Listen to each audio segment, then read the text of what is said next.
여기 불가능해 보이는 임무에 막대한 보수가 걸렸습니다. 바로 사우디의 사막에 물을 만들라는 임무였는데요. 그런데 전 세계가 석유 부자 사우디아라비아가 내건 막대한 보수에 눈이 멀어 달려들다 전부 실패하게 되고 결국 이를 지켜보던 한국이 나서게 됩니다. 그리고 한국이 나서자마자 사우디에는 누구도 예상치 못했던 충격적인 변화가 시작되고 이는 전 세계를 경악의 도가니에 빠뜨렸다고 하는데요. 그렇다면 한국이 사우디아라비아의 사막에 어떠한 충격적인 변화를 가져다 주었던 것일까요?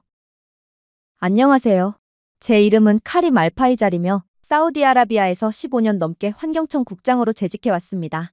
그리고 지금 제가 있는 도시이자 제 고향인 알카심에서 저는 제 커리어를 통틀어 가장 절망적인 상황을 마주하고 있죠.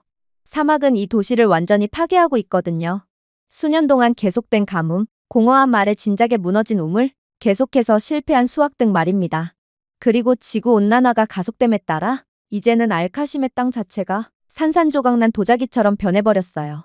한때 우리의 대추야자를 지탱하던 흙은 수세기에 걸친 바람과 열기를 견뎌냈지만 이제는 발만 닿으면 부서지고 있어요. 버려진 과수원을 걷다 보면 익어가는 열매의 향기 대신 공기가 먼지로 가득 차 있습니다. 한때 지하샘물에서 물을 운반하던 운하는 이제 침묵만 담고 있죠.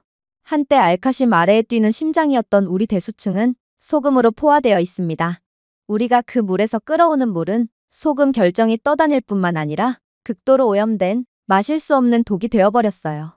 역시나 가장 고통을 겪었던 건 바로 농부들이었어요. 아무리 농작물을 심어도 씨앗이 싹이 나기도 전에 죽거나 열매를 맺기도 전에 싹이 시들어 버리거든요. 가축들은 마실 것이 아무것도 남지 않아 더위 속에서 쓰러지고 있죠. 하지만 가장 큰 비극은 따로 있었습니다. 가정과 동네에서는 가족들이 마실 물조차 거의 남지 않은 상황인데 문제는 오염된 물은 끓여봤자 아무것도 변하지 않는다는 거였어요. 그래서 이곳 지역에는 병이 퍼지기 시작했어요. 처음에는 복통과 발진뿐이었지만 발열, 통제할 수 없는 구토, 피비린내 나는 설사로 악화됩니다. 이제 의사들은 이곳 지역 주민들 중 대다수가 콜레라 및 기타 수인성 질병에 감염되었다고 말하고 있어요. 알카심의 부모님은 소식을 기다리며 복도에서 울고 있지만 이를 해결해야 할 저는 도저히 마땅한 방법이 떠오르지 않았죠. 하지만 이곳은 정말 신이 버린 지역인지 자연의 잔인함에 더해 더욱 심각한 문제가 찾아오게 되었습니다. 지난달 저는 리야드에서 편지를 받았어요. 사실 사우디 정부와 외국은행을 대표하는 공동협의회에서 알카심 개발 프로젝트에 자금을 지원하던 차였는데 편지에 담긴 메시지는 그것에 관한 것이었어요. 알카심이 다음 장마철, 즉 지금으로부터 4개월 후까지 지속 가능한 해결책을 제시하지 못한다면 개발 이니셔티브는 종료될 것입니다. 모든 투자는 철회될 것입니다. 우리는 더 이상 알카심을 위해 자금을 지원할 수 없습니다. 땅이 꺼지는 것 같은 느낌이 들었어요. 단순히 돈이 걸려있는 것이 아니었습니다. 그것은 생존이었습니다.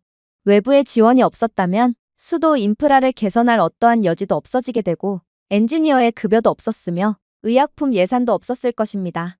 이는 알카심을 갈증으로 인한 내린 죽음이라는 운명에 굴복시키는 것을 의미했습니다. 그 편지의 여파로 지역 지도자 협의회가 모이게 되었어요. 손이 갈라진 농부들, 흰 수염을 기른 원로들 등 모두가 저에게 소리치고 답을 요구하며 기적을 요구하더군요. 사우디 정부와 외국 자본의 지원이 없다면 이곳은 죽음의 땅으로 변하고 말 것입니다. 수도 인프라 개선 프로젝트는 몇 년 전부터 계속해서 진행되었는데 왜 아직까지도 개선이 없다는 말입니까? 맞습니다. 정부는 알카심의 회복을 위해 몇 년 동안 어마무시한 자본을 투입했어요. 그런데도 알카심은 계속해서 죽음의 오염으로 물들어가고 있을 뿐이었고 그래서 저는 정부가 알카심에 들어가는 비용을 더 이상 감당할 수 없다고 판단한 것도 어느 정도 이해가 갔던 거였습니다. 처음에는 미국 팀이 저희를 구원해주러 왔어요. 그들은 이 분야에서 최고라고 인정받고 있었거든요. 하지만 사우디의 50도가 넘는 여름 더위에 그들이 건설한 우뚝 솟은 담수화 플랜트는 그대로 무너져 내리고 말았죠. 어찌어찌 건설한 플랜트도 결과는 마찬가지였어요. 사막은 곧 이빨을 드러냈고 모래를 실은 첫 번째 바람이 평원을 휩쓸자 몇 시간 만에 스마트 모듈이 고장나기 시작했거든요. 제어판은 정전되었고 모든 솔기와 모든 회로에 먼지가 스며들어 완전히 고장나고 말았습니다. 다음으로 의뢰를 맡긴 일본이나 유럽 국가들도 마찬가지였어요. 그들의 기술적인 명성은 과장되어 있을 뿐이었는지 50도 이상으로 넘어가는 사우디의 여름 더위와 모래폭풍에 펌프는 과열되고 밸브는 뒤틀렸습니다. 심지어 일본 측은 이러한 결함을 알고도 모른 척하기도 했으며 그들은 해결책을 약속했지만 몇 달이 지나도록 돌아오는 답은 없었어요. 그들의 신사적이고 예의 바른 모습은 입금이 되자마자 완전히 달라졌던 것입니다. 그렇게 모든 나라가 저희를 구원해주는 것에 실패하고 말았어요. 그리고 저희에겐 4개월 만이 남게 된 것입니다. 4년이 걸려도 해결하지 못할 문제를 4개월 안에 처리해야 한다니 이건 그냥 알카심은 끝이라는 사형 선고가 내려진 것과 다름이 없었어요. 하지만 그렇게 모든 것을 포기하려던 그때 저는 충격적인 제안을 하나 받게 되었습니다. 그건 바로 한국으로부터 온 제안이었어요. 이들은 바닷물에서 소금과 미생물을 분리하기 위해 플라즈마 이온 공정을 사용하는 소형 모듈을 개발한 상태고 기존의 플랜트 시스템보다 훨씬 낮은 에너지 소비로 깨끗한 물을 생산할 수 있다며 저희에게 역으로 제안을 해왔거든요. 하지만 더 충격적이었던 점은 이들이 요구하는 보수 금액은 말이 안 될 정도로 낮았다는 거였습니다.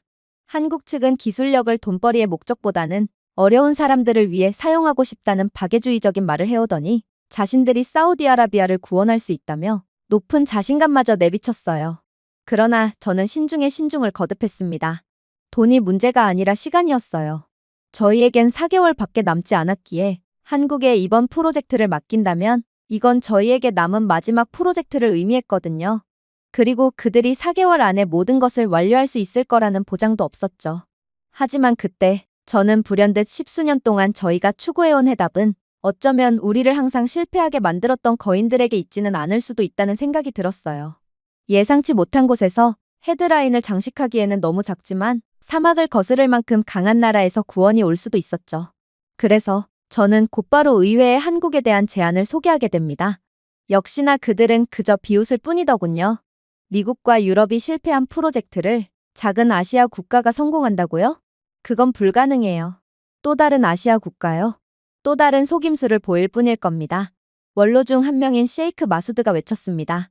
미국과 유럽은 기술력이 부족했지만 일본과 중국은 기술력이 부족한 것뿐만 아니라 우리에게 사기까지 쳤어요. 그런데도 아시아 국가를 믿으라는 겁니까? 그들의 의심은 합리적이었습니다. 결함을 알고도 의도적으로 숨긴 뒤에 도망가버린 일본도 그랬지만 중국은 더욱 가관이었거든요. 그들은 크고 대담하며 자신감으로 가득 찬 상태로 외쳤습니다. 우리는 유럽이나 미국이 할 수 없는 일을 할 수 있고 비용은 그들의 10분의 1입니다. 심지어 중국 측은 수백 명의 일꾼들과 함께 사막을 군대처럼 가로질러 몰려들었습니다. 속도도 놀라웠죠. 며칠 만에 기초가 건설되고 몇 주 만에 파이프가 설치되었거든요. 특히나 시스템을 공개한 날 두꺼운 물줄기 속에서 파이프에서 신선한 물이 뿜어져 나왔기에 군중들 모두는 환호성을 지르며 예전의 중국이 아니라고 존경을 표했습니다. 하지만 그러한 환호는 일주일이 채 가지 않았습니다. 물은 노란색으로 바뀌었고 그 다음에는 갈색으로 변했거든요. 금속 냄새가 나고 썩은 냄새가 났어요. 값싼 합금으로 만들어진 파이프는 염수 아래에서 거의 즉시 부식되었고 최첨단이라고 불리는 필터는 며칠 만에 찢어지는 얇은 메쉬 시트에 불과했습니다. 그들의 탱크 중 하나를 열었을 때 아이가 손가락으로 밀 수 있을 정도로 큰 구멍을 발견했습니다. 마치 장난감으로 시설 전체를 지은 것처럼 그냥 애초부터 속임수를 쓰도록 설계된 공사였어요. 알카심 사람들은 그러한 중국의 모욕을 결코 용서하지 않았습니다. 지금도 누군가 싸구려를 만들면 어른들은 조롱하듯 중국산이라고 부를 정도로 말이죠. 하지만 저는 한국에 대한 알 수 없는 신뢰감을 느꼈고 계속해서 한국의 알카심의 미래를 맡기자고 밀어붙였어요.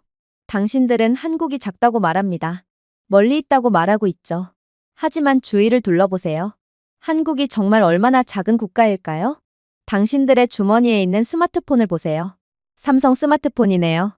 그 스마트폰은 누가 만들었나요? 이 회의실 밖에 있는 차, 누가 만들었나요? 현대 자동차 말입니다.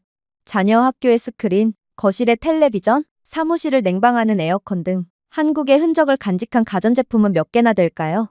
우리는 멀리 떨어져 있다고 생각하지만 매일 기도할 때 에어컨이 모스크에서 흥얼거릴 때마다 한국의 기술은 이미 우리 집과 시장에 있습니다. 한국은 우리가 인정하는 것보다 더 많이 우리 안에 들어와 있다는 겁니다. 제 말에 어떤 사람들은 자리에서 불안하게 움직였습니다. 그러나 저는 계속해서 말을 쏟아낼 뿐이었어요. 한국의 기술력은 못 믿겠다고요? 글쎄요. 한국은 아랍에미리트의 사막의 원자력 발전소를 건설한 나라로 그건 오늘날에도 여전히 완벽하게 운영되고 있는 기술적인 발전소입니다. 또한 한국은 세계에서 가장 중요하다고 봐도 무방한 반도체를 전 세계에 공급하는 나라죠. 한국인들은 전쟁으로 폐허가 된 가난한 반도를 지구상에서 10번째로 큰 경제대국으로 만든 사람들입니다. 다른 나라들은 무너지는 반면 한국은 절대로 쓰러지지 않고 버텨냈죠. 그리고 다른 나라들은 이러한 업적을 자랑하겠지만 한국만큼은 조용히 기술력을 갈고 닦고 다른 나라에 자신들의 것들을 건설하고 있을 뿐이에요. 모두가 일동할 말을 잃었어요. 그러나 라시드는 아니었죠.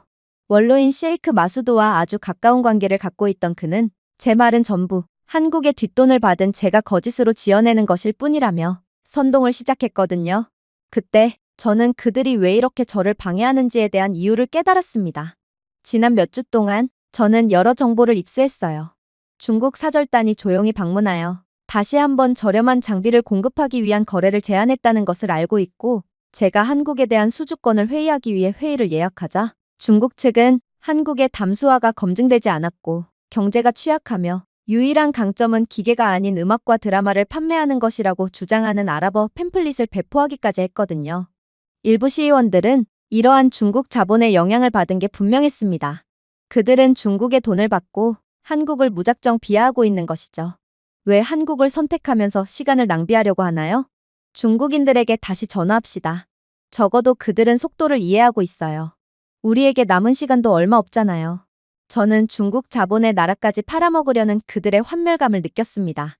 실패로 가는 속도겠지. 썩은 구정물 기어갔나? 녹슨 파이프는? 제 말에 방 안에서 함성이 터져나왔습니다. 그리고 저는 이 기세를 몰아 발언을 이어나갔죠. 중국인들은 많은 헛소리를 합니다. 그들은 파이프가 한 세대를 버틸 수 있다고 말했어요. 하지만 1개월 만에 부식되었죠. 필터가 최첨단이라고 하더군요. 종이처럼 찢어졌던 필터를 말이죠. 그들은 자신의 시스템이 우리를 구할 것이라고 말했습니다. 하지만 우리 아이들을 독살했습니다.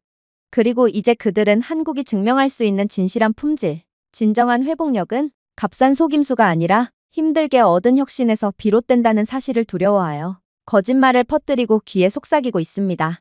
회의장이 들썩였습니다. 일부 원로들은 중국 사태의 수치심을 기억하며 고개를 끄덕였습니다. 다른 원로들은 여전히 자존심을 걸고 저항했어요. 그러자 예상치 못한 목소리가 긴장감을 깨뜨렸습니다. 지난 실패로 폐허가 된 농부의 아들인 30살에 불과한 시의원 아흐메드가 바로 그 주인공이었습니다. 그는 스마트폰을 들고 일어섰습니다. 저는 장로나 상인으로서 말하지 않겠습니다. 저는 사우디아라비아의 신세대로서 말합니다. 제가 들고 있는 이 기기, 즉 이 휴대폰은 저를 안내하고 가르치고 세상과 연결해 줍니다. 이 기기는 한국에서 만들어졌습니다. 한 번도 실패한 적이 없죠. 그들의 손이 제 손바닥 안에서 세상을 형성할 수 있다면 우물 안에 물을 형성하지 못하리라는 법도 없습니다. 방 안은 조용해졌습니다.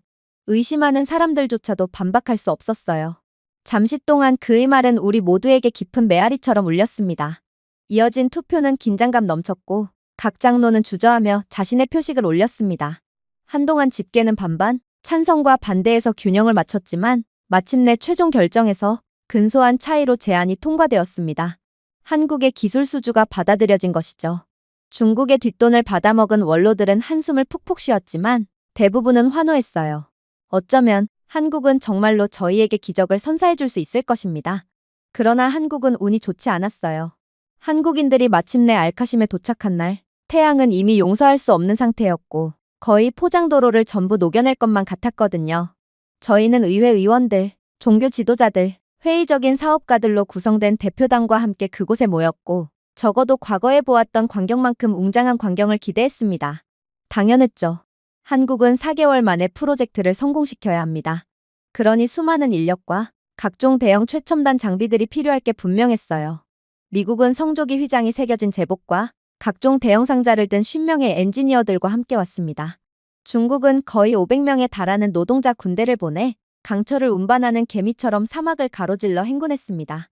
모두가 한국은 그 이상의 모습을 보여줄 거라고 예상했어요. 하지만 한국인들이 모습을 드러냈을 때 저희 모두는 엄청난 실망을 할 수밖에 없었습니다. 이들은 고작 8명이었는데 그들은 관광객처럼 고작 여행 가방만을 가져왔고 이들의 모습은 너무나도 평범해 보였어요. 팡파르도, 경호원도, 끝없는 장비 호송도 없었습니다. 그들 뒤에는 지게차 위에 중형 상자 2개를 굴렸는데 우리가 한때 환영했던 거대한 기계와는 비교할 수도 없이 작은 것이었어요. 중얼거림은 즉시 시작되었습니다. 농담이지? 제 옆에서 셰이크 마수드가 쉿소리를 냈습니다. 8명? 이건 수학여행이 아니라 사우디아라비아의 국운이 걸린 프로젝트라고.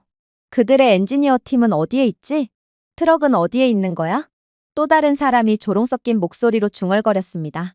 한국인들이 정중하게 고개를 숙이며 인사를 할 때도 참석한 대부분의 사우디인들은 이미 고개를 젓고 있을 뿐이었어요. 심지어 몇몇은 공개적으로 웃기도 했습니다. 한 관료는 일본인들은 더 많은 병력을 보냈지만 결국 실패했어. 이 정도로 소수의 한국인들이 어떻게 우리에게 희망을 가져다 줄 수가 있겠어? 라고 비웃었습니다. 하지만 한국인들은 그러한 의심을 그저 여유 있게 넘길 뿐이었어요. 그들은 아직도 너무나도 자신만만했죠. 그리고 한국인들은 곧 놀라운 모습을 보이기 시작했어요.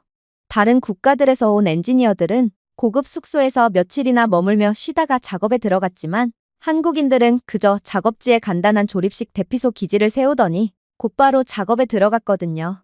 한국인들은 고급 숙소나 개인 숙소 대신 전기, 그늘막, 현지 지하수 접근만을 요구했습니다. 저는 깜짝 놀라서 그들에게 물어봤어요. 아니, 어떻게 제대로 쉬지도 않고 곧바로 작업에 들어갈 수가 있죠? 당신 같은 사람들은 처음이에요. 그러자 한국인 엔지니어들은 그저 씩 웃을 뿐이었어요. 일정이 급하다고 하지 않으셨나요? 그리고 안 그래도 이곳 주민들은 지금도 물 때문에 고통받고 있는데 한시라도 급한 상황에 여유를 부리고 있을 시간은 없죠. 이들의 이러한 겸손하고 이타적인 태도에 모두가 할 말을 잃고 말았어요. 결국 한국의 규모를 보고 우습게 여겼던 모든 이들은 서서히 한국인들에게 마음을 열게 되었습니다.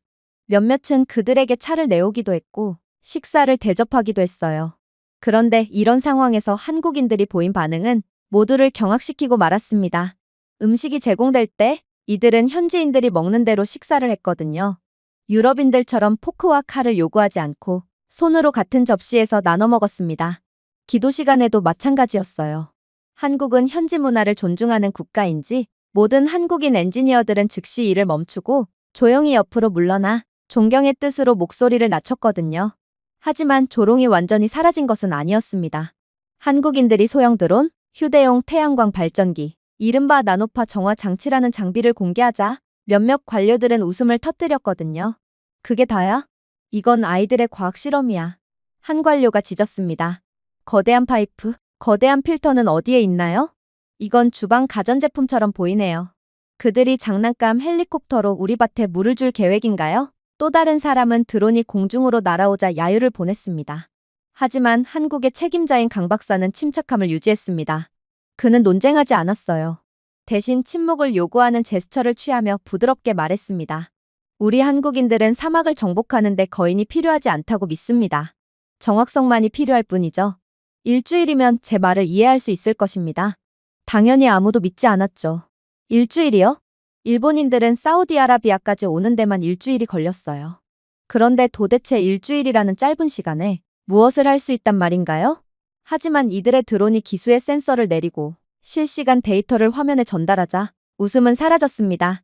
염분, 박테리아 수, 미네랄 수치 등 수치가 나타났습니다. 이건 그 어떤 국가들에서도 이렇게 빨리 측정할 수 없었던 정보입니다. 그런데 한국인들은 몇 분 만에 지하수의 전체 프로필을 지도에 표시했어요. 강 박사는 당신들의 물은 식염수일 뿐만 아니라 염소의 내성이 있는 박테리아를 운반합니다. 큰 여과 공장은 어려움을 겪을 수 있지만 한국의 나노 웨이브 공정을 통해 이러한 병원균을 즉시 중화할 수 있습니다. 그리고 이 시스템은 휴대가 간편합니다. 가장 필요한 곳에 운반할 수 있어요. 라는 충격적인 말을 건네왔어요. 그리고 그가 마침내 손짓하자 2명의 한국인 팀원이 남자의 가슴보다 높지 않은 세련된 원통을 앞으로 굴렸고 표면은 연마된 강철처럼 반짝였습니다.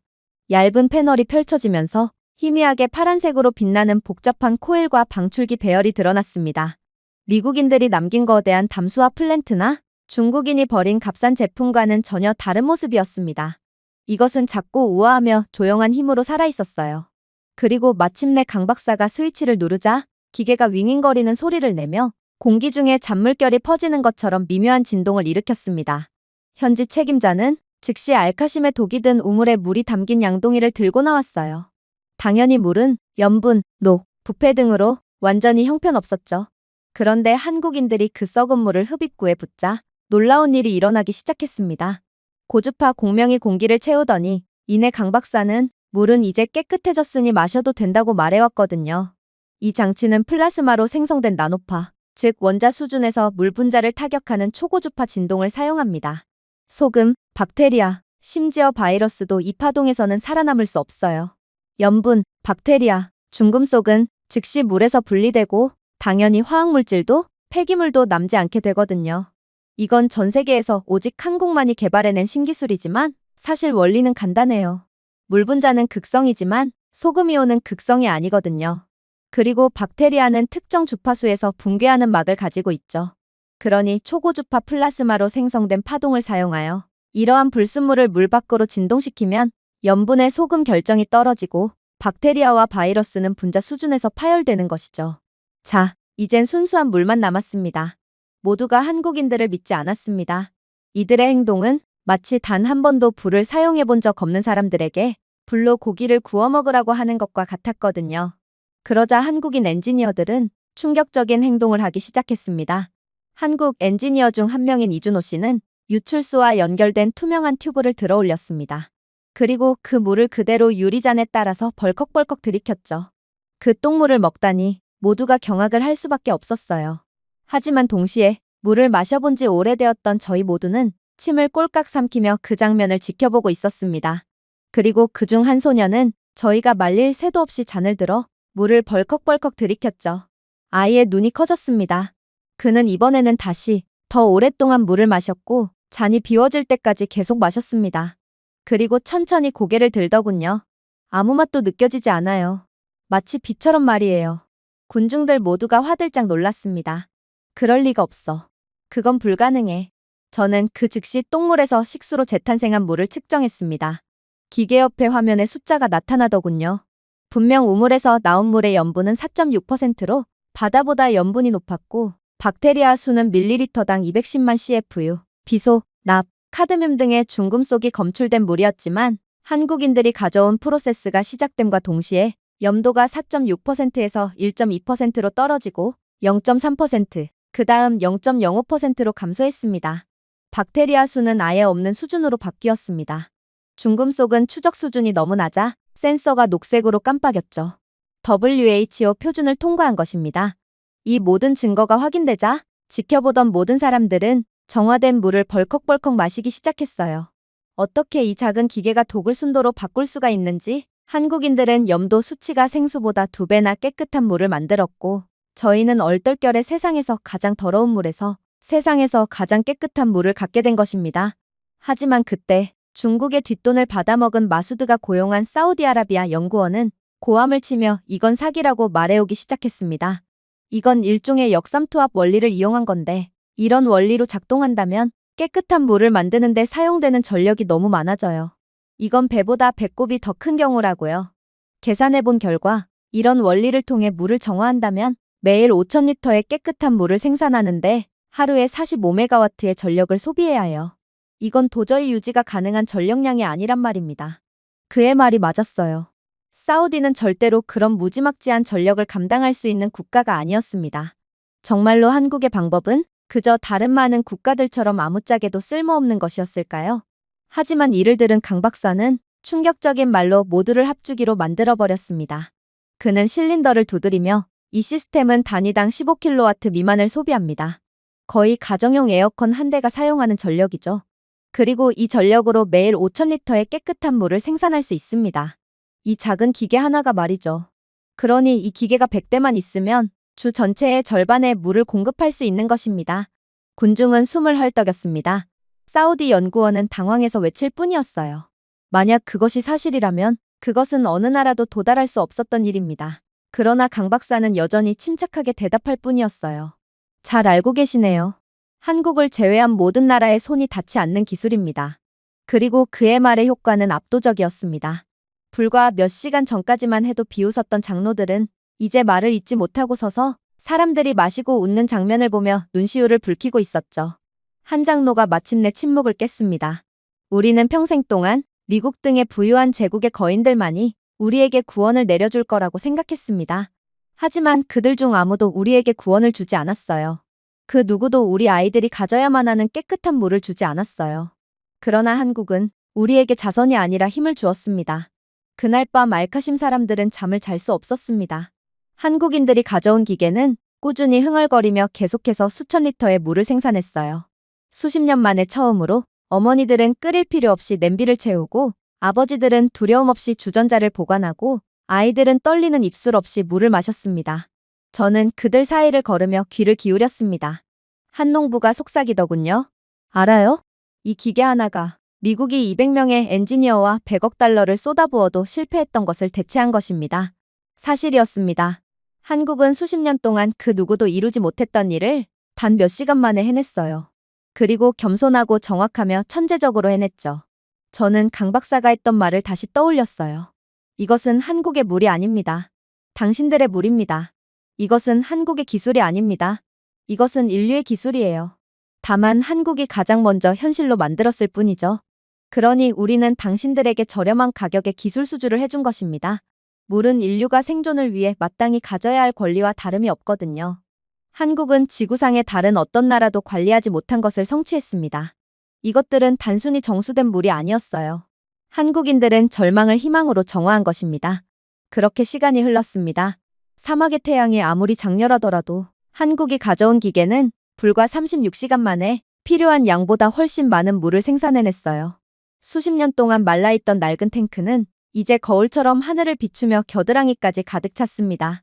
아이들은 시원한 액체에 손을 뿌렸고 삭막하고 죽음만이 드리웠던 마을의 분위기는 180도 변해버렸죠. 하지만 경이로움이 있는 곳에는 의심도 있는 법이었습니다.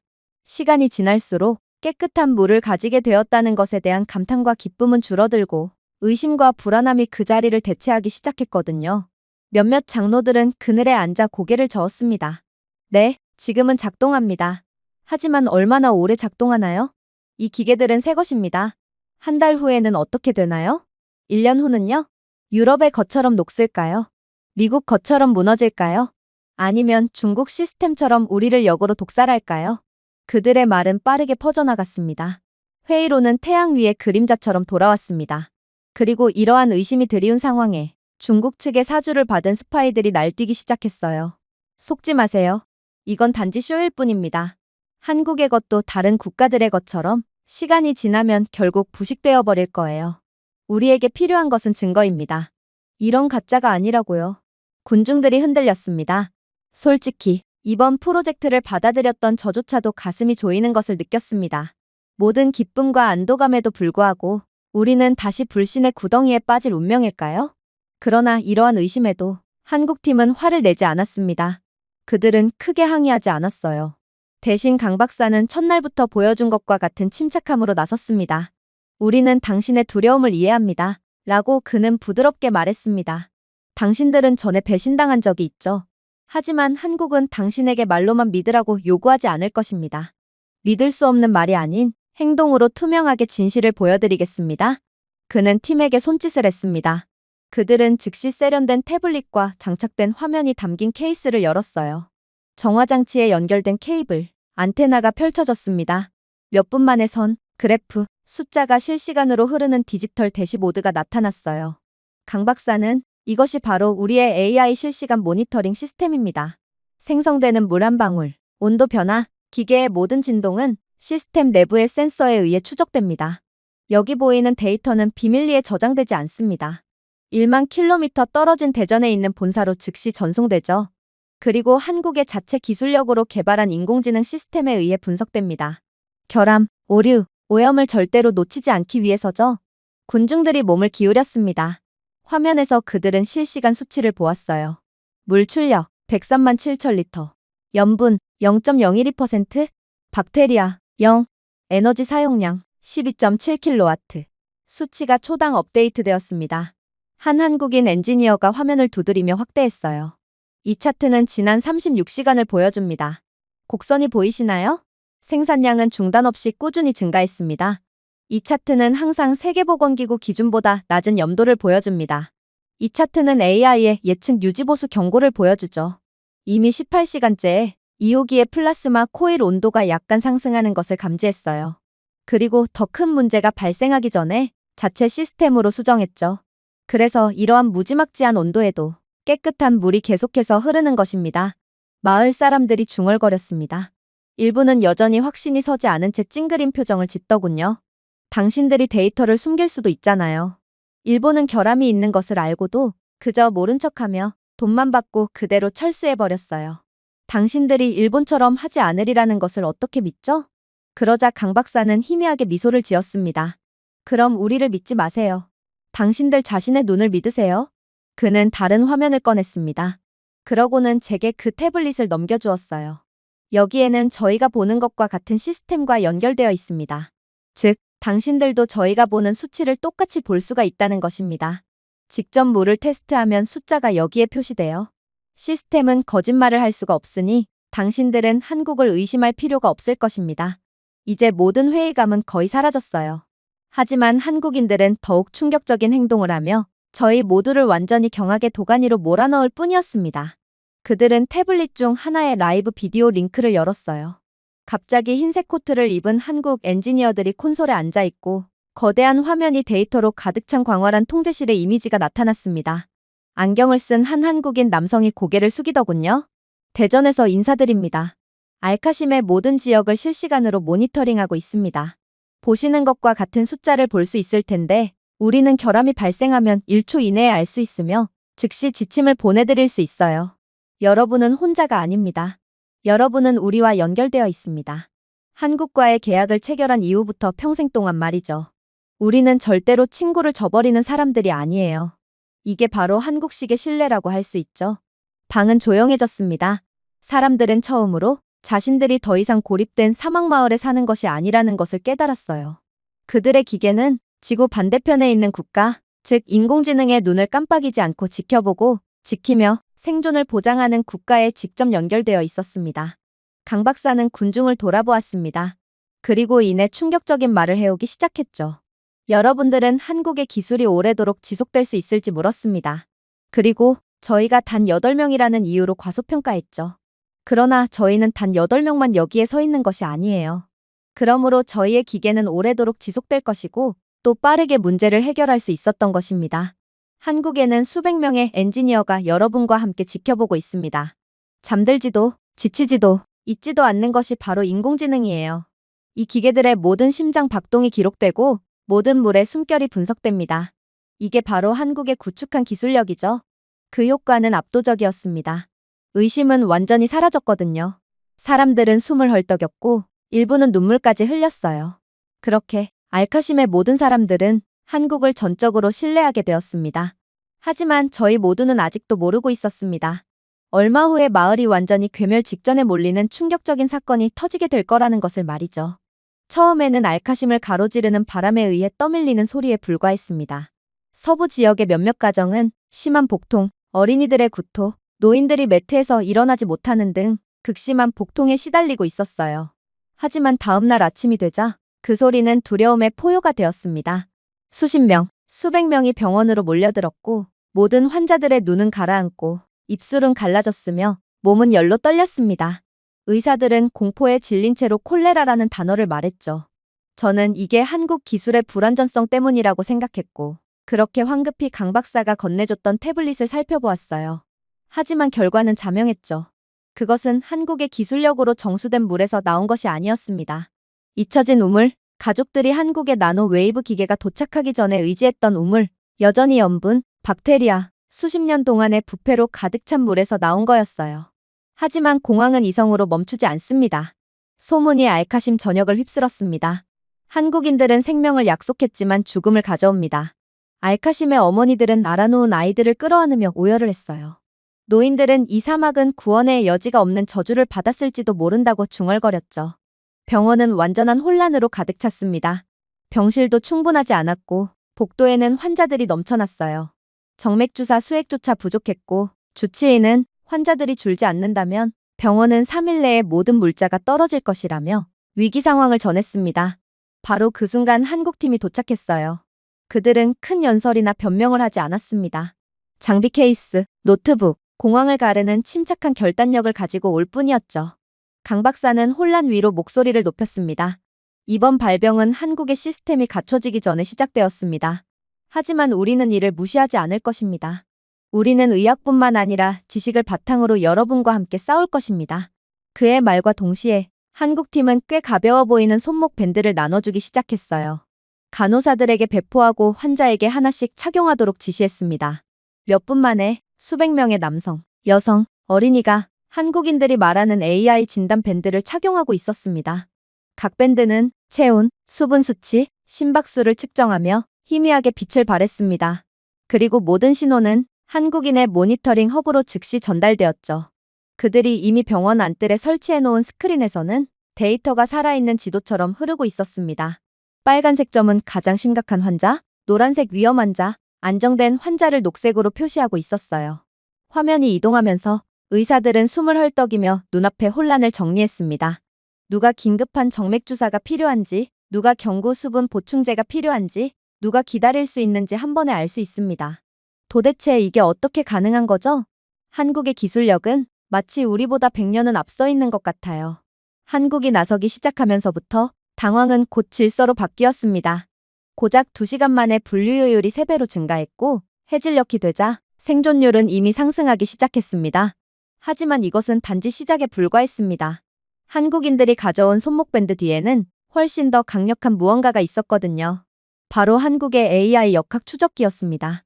모든 움직임, 모든 가정, 감염자들이 공유하는 모든 수원이 매핑되었습니다. 예전에는 이 과정에서 몇 주 동안의 조사 과정과 서류 작업이 필요했습니다. 하지만 한국이 자체 기술력으로 개발한 AI는 6시간 만에 이 작업을 수행해버렸어요.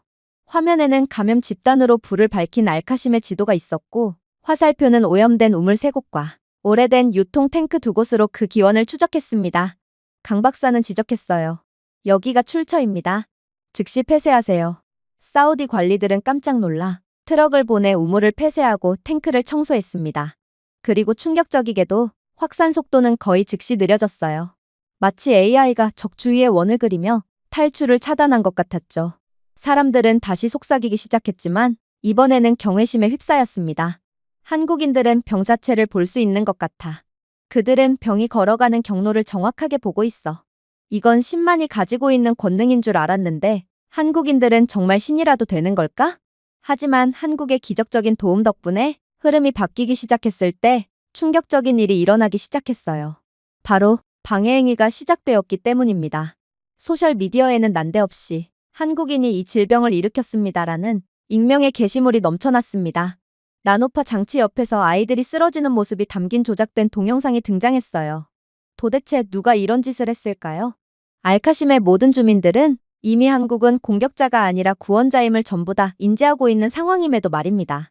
그리고 이러한 한국에 대한 비하 소식은 시간이 갈수록 더욱 거세졌어요. 그 이유는 중국 공급업체에서 할인된 가격으로 제공한 수입 의약품 배송이 진작부터 오염된 것으로 밝혀져 복용자들의 상태가 악화되었기 때문인데 정체불명의 세력이 이에 대한 독박을 전부 한국에 뒤집어 씌우며 모든 책임은 한국에 있다는 허위 정보를 유포했거든요. 동시에 병원의 네트워크가 흔들리고 환자 기록이 사라졌으며 몇몇 의료 장비까지 오작동을 하기 시작했습니다. 그리고 저는 이게 누구 짓인지 그리고 무슨 이유로 이런 짓을 하고 있는지를 단번에 알아차릴 수 있었죠. 중국은 중국이 아닌 한국이 중동 기술 시장을 지배하게 될 것을 두려워했기에 이러한 한국에 대한 방해 공작을 펼치고 있던 거였습니다. 이번 기술 수주에 대한 보수 자체는 적었지만 만약 한국이 이번 수주를 성공적으로 마친다면 한국 기술에 대한 신뢰도는 기하급수적으로 올라가며 같은 문제를 겪고 있는 중동 및 아랍 지역에서의 수백억 달러 규모의 추가 계약이 체결될 거거든요. 그래서 중국은 실력이 아닌 거짓말, 사보타주로 한국에 대한 공격을 시작했던 거였습니다. 하지만 한국의 시스템은 더욱 놀라운 것을 보여줄 뿐이었어요. 이들은 중국의 공격에도 전혀 흔들리지 않았죠. 한국의 AI는 물뿐만 아니라 진단용으로도 사용되었지만 한국의 투명성과 진실을 밝히는 데도 사용되었거든요. 한국은 자체 AI 기술력을 통해 몇 시간 만에 광저우의 한 선전팀에서 제작하여 배포하는 허위 동영상을 추적했습니다. 오염된 의약품은 이들의 나노 웨이브 유닛이 직접 분석하여 변조의 화학적 징후를 노출하고 배치 번호를 기록했죠. 병원 네트워크에 대한 사이버 공격은 상하이를 경유하는 서버로 추적되었습니다. 이 모든 것은 한국이 자신들만의 기술력으로 해낸 것이었죠. 결국 강 박사는 그날 저녁 의회를 모았습니다. 그의 뒤 화면에는 기원, 방법, 증거 등 모든 방해 행위가 표시되어 있었어요. 이번 사태는 비극적이었지만 한국의 작업에서 비롯된 것은 아니었습니다. 그리고 이러한 공격은 우연이 아니죠. 이건 중국 측의 고의적인 공격입니다. 그리고 우리는 아이들의 목숨을 담보로 이런 반인륜적인 공격을 가한 중국을 절대로 용서하면 안 됩니다. 사우디 정부는 즉각적으로 분노를 표출했습니다. 중국이 자국 시장을 보호하기 위해 우리를 독살하려고 했다고요? 증거는 부인할 수 없었습니다. 뉴스 네트워크가 이 이야기를 전했어요. 알자지라, CNN, BBC 등은 모두 사보타주를 폭로한 한국의 AI 데이터를 실시간으로 보여주었습니다. 사우디 국민들은 한국의 기술이 생명을 구했을 뿐만 아니라 중국의 거짓말을 똑똑히 지켜보게 되었어요. 한편 한국 덕분에 병원은 안정되었습니다. AI 분류 시스템 덕분에 환자를 돌볼 수 있었고 중국의 공격에 당했던 아이들도 제때 치료를 받을 수 있었죠. 그리고 역학 추적기는 6일 이내에 발병이 완전히 억제될 것이라고 정확하게 예측했기에 모든 환자들로 하여금 안정감을 주었어요. 주말이 되자 최악의 상황은 지나갔습니다. 오염된 우물은 봉인되었고 병든 사람들은 치유되고 있었으며 한국인들은 외지인들이 아니라 자연과 파괴에 반대하는 구원자들로서 두 번이나 저희를 구원한 신과 다름없는 존재로서 서 있었습니다. 리야드에서 장관들이 파견 오기 시작했어요. 한 장관은 의자에 등을 기댄 채 한국은 물을 정화하러 왔지만 이제 우리는 그들이 진리 자체를 정화할 수 있다는 것을 알게 되었습니다. 라고 말했습니다. 잠정적이었던 대규모 계약은 피할 수 없게 되었어요. 한국인들은 이제 단순한 공급자가 아니라 사우디의 강력한 파트너가 된 것입니다. 한편 베이징에는 침묵만이 있었죠. 그들의 도박은 실패로 돌아갔습니다. 그들은 한국의 부상을 막으려 했고 대신 자신들의 속임수를 드러냈어요. 그러나 아랍 세계가 지켜보고 있었고 한때 중국 제품에 개방되었던 문조차도 죄다 닫히기 시작했습니다. 그리고 그 중국을 대체할 자리에는 서울이 있었죠. 물론 한국은 중동 및 아랍 지역뿐만 아니라 전 세계적인 관심과 신뢰를 얻기도 했습니다. 알카심의 승리는 전 세계적인 광경이 되었거든요. 워싱턴에서 도하에 이르는 뉴스 매체들은 한때 먼지만 있던 죽음의 땅에서 수정처럼 맑은 물이 흐르는 모습을 다시 보도했습니다.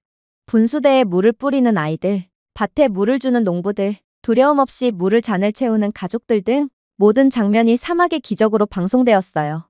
그리고 그 중심에는 한국이라는 이름이 계속해서 반복되었습니다. 어쩌면 한국은 이번 프로젝트의 성공 덕분에 더욱 막대한 경제적인 이익을 얻을 수도 있을 것 같았어요. 그러나 스포트라이트가 밝아지면서 그림자도 밝아졌습니다. 한국의 실패에 수십억 달러를 걸었던 사람들에게 한국의 부상은 기적이 아니라 위협이었고 또다시 중국 측의 공격이 시작되었거든요. 공격은 깜빡이는 소리로 시작되었습니다. AI 시스템을 모니터링하는 제어실 화면이 한 번, 두 번 깜빡였다가 검게 변했어요. 심장 박동처럼 맥박이 뛰던 그래프가 움직임 도중에 얼어붙었습니다. 매 순간 업데이트되는 숫자도 멈춰버렸고 펌프까지 전부 느려졌다가 멈췄습니다. 그리고 꾸준히 흘러나왔던 물은 이내 멈추고 말았어요. 밖에서는 소문이 빠르게 퍼졌습니다. 물이 멈췄어요. 사람들이 울부짖었습니다. 군중들이 탱크 근처에 모였는데 이내 시민들은 빈 항아리를 움켜쥐며 절망의 신음소리를 낼 뿐이었죠. 그러나 한국인들은 당황하지 않았습니다. 강 박사의 얼굴은 굳어졌지만 목소리는 단호했어요. 이건 기술력의 실패가 아닙니다. 이것은 외부 세력의 공격이에요. 그리고 우리는 싸울 것입니다. 그는 팀에게 비상 모드로 전환하라고 명령했습니다. 몇 초 만에 그들은 안전한 위성 업링크에 연결되었습니다. 바로 한국 대전에 있는 본사로 연결되었어요. 수천 킬로미터 떨어진 곳에서는 사이버 방어부서 전체가 이미 깨어 있었습니다. 그리고 한국에 있는 기술자들과 실시간으로 소통을 나누던 강 박사는 AI 알고리즘을 손상시키려 하고 있는 침입자들에 맞서 싸우고 있다며 구체적인 실시간 설명을 건네오기 시작했어요. 걱정 마세요. 사이버 공격은 21세기의 가장 강력하고도 무서운 공격이지만 한국은 이미 이에 대비하고 있거든요. 무거운 방화벽에 의존하는 미국이나 애초에 사이버 보안 기술이 형편없는 유럽과는 달리 한국은 실시간으로 학습할 수 있도록 설계된 인공지능을 만들어 자동으로 적을 섬멸할 수 있어요. 보세요. 해커들이 밀어붙이고 있지만 한국의 방어 시스템은 이러한 공격에 적응하고 있잖아요. 서버에 허위 신호가 범람하면 AI는 밀리초 만에 패턴을 인식하고 필터링한 다음 부하를 재조정하고 있어요. 악성 코드가 모니터링 소프트웨어에 묻으려고 하면 AI는 파편을 격리하고 해부한 다음 자체 면역 체계를 다시 작성하여 재발을 방지하죠. 그야말로 한국의 방어는 단순한 방어가 아닌 반격에 가까운 것입니다. 그렇게 1시간 만에 AI는 가짜 유럽 서버 중동 프록시를 통해 베이징의 단일 IP 주소 클러스터로 공격의 출처를 추적했습니다. 증거는 부인할 수 없었어요. 모든 키 입력, 모든 악성 데이터 패킷에는 지문이 있었습니다. 그리고 이러한 증거는 오직 한국의 기술력만이 찾아낼 수 있었죠. 한편 알카심에서는 마을 주민들이 불안한 마음으로 지켜보았습니다. 우리는 한국을 믿었습니다. 이 모든 것이 일시적이었나요? 다른 나라들처럼요? 하지만 의심이 최고조에 달했을 때 내부 화면이 다시 살아났습니다. 그래프가 급증하고 숫자가 증가하며 펌프가 다시 작동하기 시작했어요. 탱크에서 다시 물이 쏟아져 나와 대기 중인 양동이와 병에 쏟아졌습니다. 기도를 외치는 소리보다 더 큰 환호성이 밖에서 터져나왔고 마을 전체에 울려 퍼졌습니다. 강 박사는 군중에게 말을 걸기 위해 나섰습니다. 그의 얼굴은 땀으로 얼룩져 있었고 눈은 매서웠습니다. 중국은 우리를 막으려고 했습니다. 그들은 당신의 물을 막으려고 했습니다. 하지만 우리는 여전히 여기에 있어요. 그리고 우리는 부서지지 않을 것입니다. 그의 말은 불보다 더 빨리 퍼졌습니다. 다음 날 아침 국제 네트워크는 알카심에서 생중계되었습니다. CNN은 한국 엔지니어들이 중국의 대규모 사이버 공격을 저지하고 사우디 사막에 다시 물이 흐르게 만들었습니다. 라고 보도했습니다. BBC는 베이징을 직접 가리키며 데이터 트레이를 보여주었습니다. 알자지라는 마을 주민들과 인터뷰를 진행했습니다. 화면이 검게 변하는 것을 보았지만 다시 빛이 나는 것을 보았습니다. 보이지 않는 적을 물리쳤습니다. 한국은 우리에게 생명을 불어넣었습니다. 진실은 부인할 수 없었어요. 중국의 또 다른 발버둥은 결국 또다시 패배로 결말을 맞이했습니다. 심지어 그들의 공격은 전 세계에 드러났는데 전 세계는 물없이 고통받고 있던 사람들을 괴롭히는 중국에 대한 어마무시한 비난을 가하며 중국이라는 나라의 이미지는 결코 회복될 수 없을 만큼 갈갈이 찢겨버렸습니다. 물론 알카심 사람들에게 이 교훈은 잊을 수 없는 것이었죠. 기계가 작동하는 것을 보았고 물이 흐르는 것을 보았지만 이제는 회복력이라는 더 큰 것을 보았기 때문입니다. 한국은 단순한 영리한 엔지니어들의 나라가 아니었습니다. 한국은 보이지 않는 적들에 맞서 승리할 수 있는 나라였고 모든 사람들이 한국을 전적으로 신뢰하게 되었죠. 어쩌면 자신들의 나라인 사우디아라비아보다 더욱 말입니다. 그리고 중동 전역에서 지도자들은 한국의 활약을 주의 깊게 지켜보았습니다. 그들은 유럽이 실패하고 미국이 비틀거리고 일본이 흔들리고 중국이 배신하는 것을 보았습니다. 그리고 이제 그들은 한국이 혁신가로서뿐만 아니라 보호자로서 부상하는 것을 보았어요. 그날부터 계약은 더 이상 담수화에 관한 것이 아니었습니다. 더 깊은 것에 관한 것이었습니다. 한국과 협력하는 것은 안전, 진실, 회복력을 선택하는 것이었어요. 그리고 오랫동안 깨진 약속으로 상처받은 지역에서 석유보다 금보다 더 가치가 높았습니다. 그리고 전 세계는 이러한 기적을 보고 깊은 감명을 받았는지 너나 할 것 없이 특집 영상을 제작하기 시작했어요. 남성들은 포기했던 농사를 다시 할 수 있었고 여성들은 드디어 주방에서 설거지를 할 수 있었어요. 배전선이 연장된 중앙 광장에서는 물줄기가 탱크, 저수지, 수로로 쏟아져 나왔고 모든 마을 주민들이 이를 거의 신처럼 여기며 기뻐했어요. 그럼에도 한국인들은 자랑하지 않았습니다. 그들은 그저 한 발 물러서서 지켜볼 뿐이었죠. 심지어 그들은 주말까지 2,000톤을 약속했지만 대신 AI 최적화와 실시간 모니터링으로 강화된 나노파 시스템은 10배로 확장되었습니다. 센서는 염분, 병원균, 심지어 중금속을 추적하기 위해 파동 주파수를 지속적으로 조정했고 에너지 효율은 예상치를 뛰어넘는 수준이었는데 한국은 태양광 발전기와 적응형 전력 저장 장치를 결합하여 한때 발전소 전체에 필요했던 것을 달성하기까지 했습니다. 이는 그야말로 엔지니어링의 기적과도 같았죠. 한국은 거의 허위 광고를 했던 셈이었습니다. 약속했던 것보다 훨씬 빨리 그리고 압도적인 성과를 보여주고 있는데 이건 말뿐이었던 일본과 중국과는 수준 자체가 완전히 다른 모습이었어요. 하지만 진정한 기적은 숫자에 있지 않았습니다. 그것은 땅 자체에 있었어요. 그날 오후 첫 번째 관계수로가 열렸고 반세기 동안 말라있던 흙으로 물이 흘러들어갔습니다. 땅은 탐욕스럽게 물을 마시더군요. 처음에는 진흙만 있었습니다. 하지만 며칠 만에 연약한 작은 녹색 새싹이 승리의 깃발처럼 갈라진 모래를 뚫고 나타났습니다. 농부들은 그들 앞에 무릎을 꿇고 눈물을 흘게 흘리며 감사의 기도를 속삭였어요. 50년, 한 장로가 목소리를 떨며 중얼거렸습니다. 아버지가 이 땅에 미리 있다고 말씀하신 지 50년이 지났습니다. 그런데 오늘 다시 보게 되다니요. 아이들이 가장 먼저 축하했습니다. 그들은 맨발로 한국인들이 만든 얕은 분지로 달려가 물의 흐름을 시험했습니다. 킥킥거리며 물을 튀기고 발을 담그고 맑은 물을 한 줌 떠서 햇빛이 보석으로 만드는 공중에 던졌습니다. 그들의 웃음소리는 광장에서 춤을 추는 분수 소리와 어우러져 거리를 누볐어요. 변화에 대한 소식은 그 어떤 위성방송보다 빠르게 퍼졌습니다. 순례자, 정부 관계자, 기자들은 인근 마을에서 몰려들었습니다. 그들은 실험을 기대했지만 대신 혁명을 목격했어요. 푸른 들판, 아이들의 기쁨, 사막 하늘을 배경으로 솟아오르는 분수대를 카메라에 담았습니다. 세상은 의심했지만 알카심은 증거가 되었어요.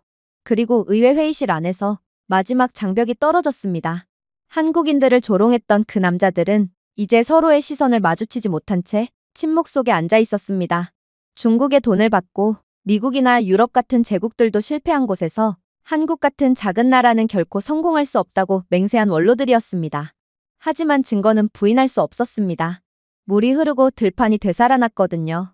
그리고 아이들은 웃음을 되찾았어요. 한때 한국을 장난감 국가라고 조롱했던 셰이크 마수드는 이제 고개를 숙이며 중국 측의 공작에 넘어갔다는 사실을 실토하며 직위해제를 받아들였어요. 그날 밤 깨어있는 동안 저는 무엇이 진정으로 변했는지 깨달았습니다. 물이 흐른 것만이 아니었습니다. 농작물이 자라는 것만이 아니었습니다. 불가능한 것은 대부분 작고 멀고 언급할 가치가 없다고 치부했던 한 국가에 의해 실현되었다는 것이었습니다. 여기서 자신을 증명하면서 한국인들은 우리의 미래뿐만 아니라 그들의 미래도 다시 썼습니다. 그래서 한때 실패한 약속의 무덤이었던 알카심은 부활의 상징이 되었어요. 시들어있던 들판은 이제 생명으로 가득 찼고 한때 침묵이 있던 곳에서 아이들의 웃음소리가 터져나왔습니다. 그리고 의회와 거리, 우리 국민들의 마음속에는 한 가지 진실이 다른 모든 진실보다 더 크게 울려 퍼졌습니다. 작은 나라는 그 어떠한 강대국들이 할 수 없는 일을 해냈습니다. 그리고 그날부터 우리가 마신 모든 물 한 방울은 생명뿐만 아니라 한국에 대한 존경심, 그리고 작은 손이라도 국가의 운명을 결정할 수 있다는 약속을 담고 있었습니다. 물론 알카심에도 기적이 찾아왔지만 한국에 찾아온 놀라운 변화의 흐름도 대단했어요. 리야드에서는 사우디의 왕뿐만 아니라 각종 고위 관료들이 떼거지로 찾아와 알카심에서 펼쳐지고 있는 기적들을 넋놓고 바라보았고, 특히나 최고위급인 알파드 장관은 거의 귀신이라도 본 것처럼 눈을 동그랗게 뜨고 화들짝 놀라는 반응을 보였어요. 사람이 아무도 살 수 없는 죽음의 땅에서 한국인들이 찾아옴과 동시에 물이 흐르는 것뿐만 아니라 농작물이 싹트고 아이들이 웃고 시장이 번성하는 것을 본 그는 알카심이 다시 태어났다며 눈시울까지 붉혔죠. 강 박사와 그의 한국팀은 재킷에 먼지가 쌓인 채 피곤하지만 자랑스러운 표정으로 기다렸습니다. 장관은 손을 내밀었어요. 그는 왕국을 대표해 감사드립니다 라고 말했습니다.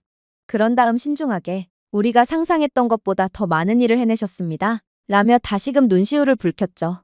한국 엔지니어들은 고개를 숙이고 가슴에 손을 맞댔고 관중들은 환호성을 질렀습니다. 기념식은 정오에 시작되었습니다. 전 세계의 카메라가 장관이 무대에 오르는 모든 말을 기록했습니다. 알카심은 한때 절망의 상징이었습니다 라고 그는 선언했습니다. 오늘날 알카심은 우리 미래의 모델입니다. 정부의 명령에 따라 이 한국의 시스템은 우리 왕국 전역의 150개 지역으로 확대될 것입니다. 북쪽에서 남쪽 해안, 모든 사막, 모든 농장, 모든 도시가 오늘 이곳에서 볼 수 있는 물을 느낄 수 있게 될 것입니다. 안내방송이 천둥처럼 울려 퍼졌습니다. 농부들은 숨을 헐떡였습니다. 상인들은 손뼉을 쳤어요. 어머니들은 공개적으로 눈물을 흘렸죠. 한국인들은 믿기지 않는다는 표정을 주고받았습니다. 150개의 지역은 그들의 예상보다 훨씬 더 광활한 사업이었습니다. 어쩌면 한국은 석유가 나지 않는 국가지만 기술을 수출함으로써 산유국인 사우디보다도 훨씬 많은 이익을 가져갈 수 있을 것처럼 보였죠. 사우디 각 지역에는 하루에 최소 2만 톤의 담수를 생산할 수 있는 시설이 공급되어야 했는데 150개 지역에 걸쳐 증식하면 매일 300만 톤의 깨끗한 물을 생산할 수 있는 시설을 전국에 공급할 수 있고 인근 국가에 수출할 수 있는 잉여 물을 생산할 수 있습니다. 따라서 700억 달러 상당의 계약이 즉석에서 체결되었으며 여기에는 유지보수 및 교육 프로그램 조항이 포함되었습니다. 이건 정말 충격적인 대규모 계약이었어요. 700억 달러라니 이건 전 세계 계약 중 가장 대규모의 액수라고 볼 수 있고 그만큼 사우디는 모든 국가적 미래를 한국에 걸었다고 할 수 있었습니다. 하지만 더욱 충격적인 점은 따로 있었어요. 이 계약의 영향력의 규모는 숫자를 훨씬 넘어섰기 때문입니다. 이 협정이 체결되면서 한국의 입지는 하룻밤 사이에 바뀌었어요. 한국은 더 이상 단순한 외국 계약자가 아니라 기계를 판매하는 파트너가 되었을 뿐더러 이들은 왕국의 생존과 기술이 얽혀있는 전략적 동맹국으로 인정받았습니다.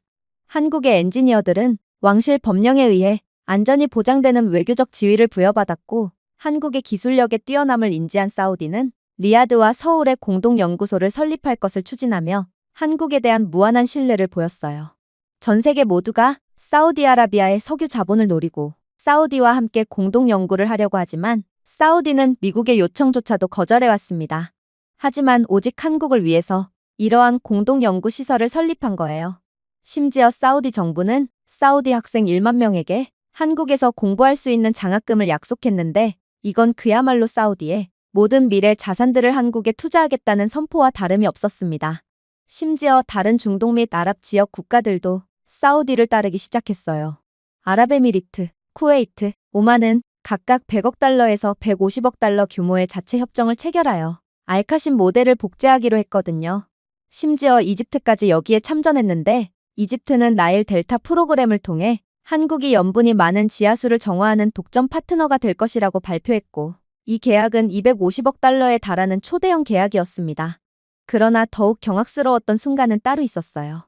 바로 이를 지켜보던 국제 언론이 폭발적으로 증가했기 때문입니다. CNN은 이를 세기의 물 동맹이라고 불렀어요. BBC는 한국이 중동에서의 역할을 재정의하며 역사상 최대 규모의 기술 수출 계약을 체결했습니다. 라고 보도했습니다.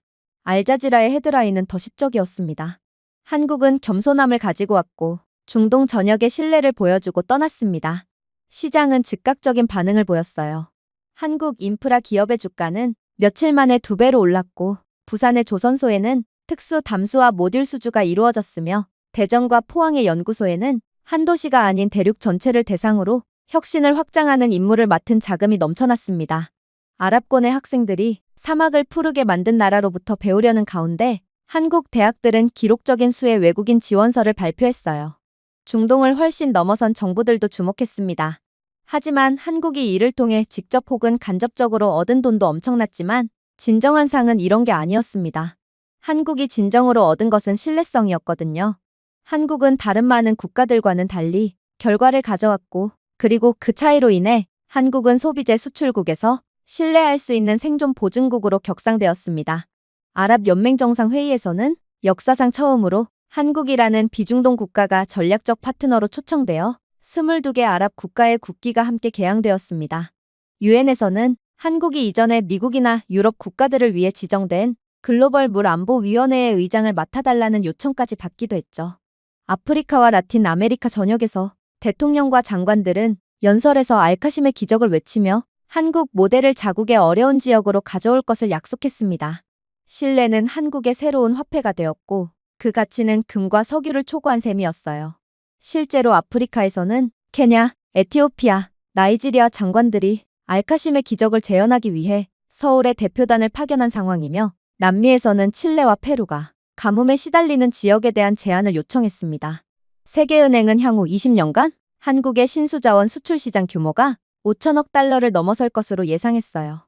하지만 그 숫자 속에서 계약과 축하 속에서도 가장 심오한 변화는 바로 신뢰였어요.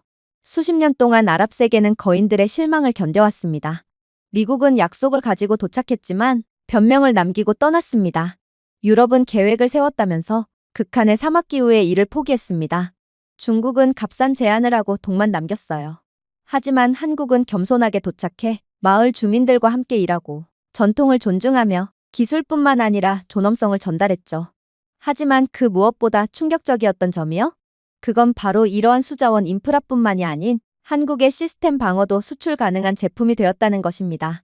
베이징의 적대적 네트워크로 거슬러 올라가는 조직적인 사이버 공격이 알카심 시설을 마비시키려 하자 한국의 AI 방어 프로그램은 공격을 격퇴했을 뿐만 아니라 그 기원을 실시간으로 추적했습니다.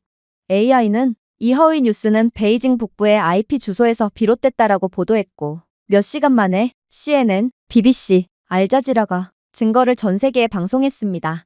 이 사보타주 시도는 엄청난 역효과를 낳았고 중국은 중동 계약에서 신뢰를 잃고 아예 배제되었죠. 그런데 이를 생중계로 지켜보던 15개국이 한국의 중요한 인프라에 동일한 AI 방어 시스템을 구매하기 위해 접근하면서 한국에는 수십억 달러 규모의 새로운 섹터가 탄생했어요. 정수로 시작된 것이 보안, 보건력, 투명성의 종합적인 수출로 발전한 것입니다. 어떻게 기술 수주 한 분야로 다른 분야까지 수익을 올리는 국가가 있을 수 있을까요? 저는 이러한 한국의 전방위적인 기술 경쟁력에 혀를 내두를 수밖에 없었습니다. 그리고 이렇게 한국이 승승장구할수록 한국에 대한 국제적인 인정으로 그 효과는 더욱 커졌어요. 한때 한국을 소비자 가전의 작은 나라라고 일축했던 유럽의 싱크탱크들은 이제 한국을 생존 기술의 글로벌 리더라고 칭송했습니다. 아프리카에서는 한국 엔지니어들이 현지 농부들과 나란히 있는 마을의 벽화가 그려졌고 캡션에는 물을 주셨습니다라는 문구가 적혀 있었습니다. 특히나 아시아에서는 오랫동안 대립해온 인도와 파키스탄이 모두 한국 대표단을 초청했는데 이는 양국 간의 드문 합의점 중 하나였습니다. 이미 세계적인 영향력이 막대해진 한국은 분열된 세계에서 중립적이고 신뢰할 수 있는 문제 해결자로서 다리까지 된 셈입니다. 상황이 이 정도로까지 치닫자 재정 수치는 이러한 조석의 변화를 즉각적으로 반영했습니다. 한국의 GDP 성장률은 물과 지속 가능성 수출에 힘입어 매년 3%씩 가속화될 것으로 전망되었거든요. 한때 한국의 국내 프로젝트와만 주로 관련이 있었던 삼성엔지니어링, LG화학, 현대중공업, 두산에너지는 이제 생존 인프라 분야의 글로벌 리더로 활동하며 대륙 전역에 걸친 계약을 주도하게 되었습니다. 하지만 계약을 넘어 이익과 명성을 넘어 가장 큰 이익은 무형적이면서도 부인할 수 없는 존중이었습니다. 각국은 더 이상 한국을 작다고 생각하지 않았습니다. 그들은 한국을 신뢰할 수 있고 혁신적이며 필수 불가결한 것으로 보았습니다. 미국이 정치적 짐을 지고 있고 중국이 의심을 불러일으키는 곳, 유럽이 너무 느리게 움직이는 곳에서 한국은 가볍게 발걸음을 내딛고 겸손하게 일하며 정확하게 전달했습니다.